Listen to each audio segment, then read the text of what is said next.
राधे राधे। स्वागत है आपका हमारे श्री नवदुर्गा ज्योतिष चैनल में। आज हम बात करेंगे जन्म कुंडली के बारे में। जन्म कुंडली से हम सूर्य का प्रभाव किस प्रकार से अपने जीवन में प्राप्त करते हैं। अगर जन्म कुंडली के प्रथम भाव में सूर्य बैठा है तो जातक क्षमाशील होता है और बुद्धिमान होता है, सुंदर होता है। परंतु अगर किसी पाप ग्रह से दृष्ट हो तो बाल्यकाल में रोगी होता है। अब हम बात करते हैं कुंडली के द्वितीय भाव में अगर सूर्य विराजमान है तो जातक कई प्रकार के व्यापार करने से धन का उपार्जन करता है और वह अपने परिवार का पालन पोषण भी करता है। अब हम बात करते हैं कुंडली के तृतीय भाव में। अगर कुंडली के तृतीय भाव में सूर्य विराजमान है तो जातक पराक्रमी होता है, साहसी होता है और अपने इष्ट मित्रों में श्रेष्ठ होता है। अब हम बात करते हैं कुंडली के चतुर्थ भाव में। अगर कुंडली के चतुर्थ भाव में सूर्य बैठा है तो जातक शिव का भक्त होता है, उत्तम आचरण करने वाला और अपनी माँ का अतिशय प्रिय होता है।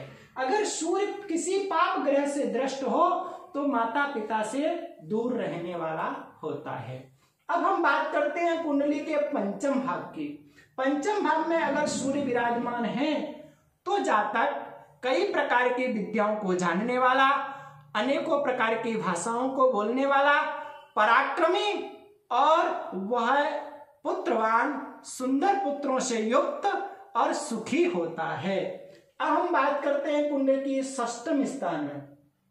षष्ठम स्थान में अगर सूर्य विराजमान है तो जातक कई शत्रुओं को नष्ट करने वाला और प्रतापी और सुशील और अपने जीवन में सभी प्रकार के सुख को उपभोग करने वाला होता है।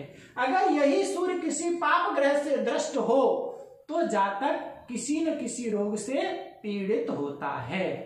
अब हम बात करते हैं कुंडली के सातवें स्थान में अगर सूर्य विराजमान है तो जातक अपने जीवन काल में किसी न किसी राज्य सरकार के कष्ट प्राप्त करता है और उसकी पत्नी सुशील होती है, वह सुंदर होता है और वह जातक अनेकों प्रकार के परिश्रम करने वाला होता है। परंतु पाप ग्रह से दृष्ट होने के कारण सूर्य उस व्यक्ति को क्रोधी बनाता है। अब हम बात करते हैं कुंडली के आठवें स्थान में। अगर आठवें स्थान में सूर्य है तो जातक अतिशय क्रोधी और अपने जीवन काल में कई प्रकार के रोगों से ग्रसित होता है। अगर पाप ग्रह से दृष्ट है तो उस जातक के जीवन में किसी न किसी दुर्घटना से अनेकों प्रकार के कष्ट प्राप्त होते हैं। अब हम बात करते हैं कुंडली के नौवें स्थान की। अगर नवम भाव में सूर्य विराजमान है तो जातक शिव का भक्त होता है, साधु ब्राह्मणों का सेवा करने वाला, अपने माता पिता का प्रिय होता है और विदेश में गमन करता है। अगर किसी पाप ग्रह से ग्रसित होता है तो वह जातक के जीवन में भाग्य उन्नति में विलंब होता है। अब हम बात करते हैं कुंडली के दसम स्थान में। अगर दसम स्थान में सूर्य विराजमान है तो जातक अपने माता पिता का प्रिय होता है, माता पिता की सेवा करने वाला होता है और कर्मेश सूर्य से दृष्ट होता है तो वह जातक अनेकों कर्म से अपने जीवन में बहुत धनवान होता है। अब हम बात करते हैं कुंडली के 11वें भाव की। अगर कुंडली के 11वें भाव में सूर्य विराजमान होता है तो वह जातक कई प्रकार से लाभ प्राप्त करता है, समाज से, राज्य सरकार के द्वारा और अनेकों प्रकार की या उच्च नौकरी के द्वारा, उच्च व्यापार के द्वारा धन को प्राप्त करता है। अब हम बात करते हैं कुंडली के 12वें स्थान में अगर सूर्य विराजमान होता है तो जातक बहुत क्रोधी होता है, नेत्रों का विकार होता है उसके जीवन में और वह व्यक्ति दरिद्री भी होता है क्योंकि वह सूर्य होने के कारण अनेकों प्रकार के खर्च करने वाला होता है। इस प्रकार से हमने आज कुंडली में सूर्य के बारे में बताया।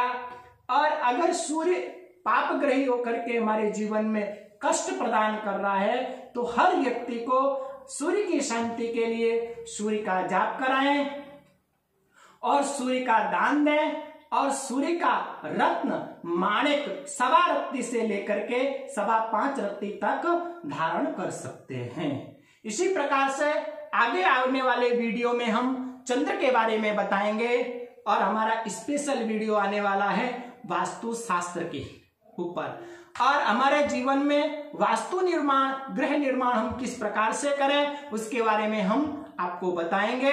और आपको हमारा चैनल अच्छा लगा तो आप हमारे वीडियो को सब्सक्राइब करें और लाइक करें और शेयर करें। सभी को राधे राधे।